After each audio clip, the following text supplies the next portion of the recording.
Wise Beggar and the King, a story of true happiness. A long time ago, there was a grand kingdom ruled by a powerful and wealthy king. His palace was decorated with gold and silver, and he had countless servants waiting for his orders. Every day, he enjoyed the most luxurious feasts and lived in ultimate comfort. The king was extremely proud of his wealth and believed that money was the most important thing in the world. He often told his courtiers, "Happiness belongs only to the rich. In this world, everything is measured by gold and silver." However, in the same kingdom, there lived a poor beggar. He had no wealth, no land, and no fancy clothes, yet he was always smiling. He spent his days talking kindly to people, spreading joy, and making others laugh. The townspeople were amazed. How could a man with nothing be so happy? This question troubled the king.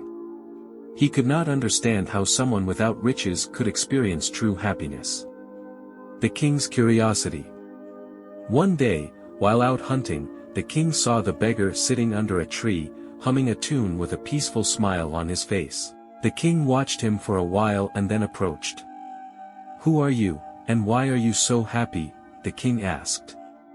"You have no palace, no gold, no servants. What makes you smile like you own a treasure?" The beggar looked at the king and replied with a gentle smile, "Your Majesty, if happiness came from wealth, you would be the happiest person in the world. But the truth is, happiness comes from within, not from riches." The king laughed and said, "That is just a story people tell. If you had my responsibilities, you would not smile so easily." The beggar thought for a moment and said, "Then why not test it? Let me sit on your throne for a day.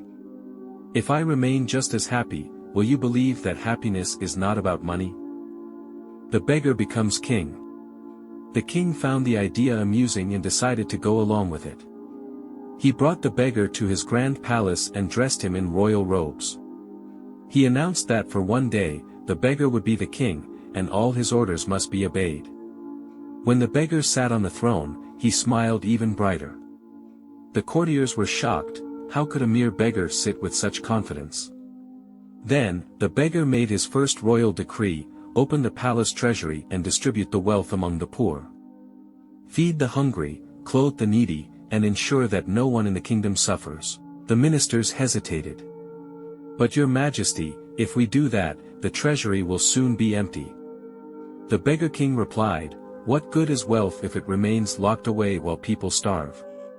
True leadership is about serving the people, not hoarding riches." Then, he made another bold decision. "Go to the dungeons and free all the innocent prisoners. Justice must not punish the weak but protect them."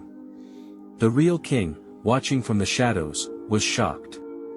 The beggar was ruling with wisdom, fairness, and kindness. He had expected the beggar to struggle, but instead, he was transforming the kingdom. A test of true leadership. Just then, a guard rushed in, panic on his face. "Your Majesty, the enemy army has crossed our borders. If we do not act now, they will reach the palace soon." The court was in chaos. The ministers and generals looked at each other, fearing what the beggar king would do. They assumed he would panic. But to their surprise, he remained calm. "Open the palace gates," he said. "Raise the white flag and invite the enemy king for a discussion." Everyone gasped. "Your Majesty, this is surrender. The enemy will destroy us." The beggar smiled. "A battle will only bring destruction. Let me speak to him first. Victory without war." When the enemy king arrived, he was confused. "Why would you invite me here instead of preparing for war?" he asked. The beggar replied, "Wars bring suffering to both sides. But tell me, are you fighting against my kingdom, or against your own greed?" The enemy king was stunned. No one had ever spoken to him this way. He looked around the palace. There was no fear, only wisdom and kindness. He sighed and said, "This is a strange kingdom, where the king gives away wealth, frees prisoners, and welcomes enemies with open arms. I have nothing to fight against." He put down his sword and ordered his army to retreat. The king's realization. The real king, who had been watching everything, was in awe. He approached the beggar and said, "I have spent my life believing that power and gold bring happiness. But today, you have shown me that true strength lies in wisdom, kindness, and justice." The beggar smiled and said, "The greatest king is the one who rules his own heart." The king, humbled, asked, "What reward do you want?" "Gold, land, anything, just name it." The beggar simply shook his head. "I want nothing, your majesty. My work here is done. I came only to remind you of what truly matters." With that, he took off the royal robes, wore his simple clothes, and walked away.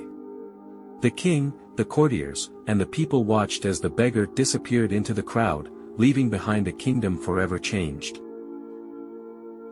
Moral of the story: true happiness does not come from wealth or power, it comes from within. A great leader serves the people, not himself. Wisdom and kindness are more powerful than swords and gold. This story teaches us that in life, the things we chase, money, status, and power, are not what truly bring joy. Instead, wisdom, generosity, and love make us truly rich.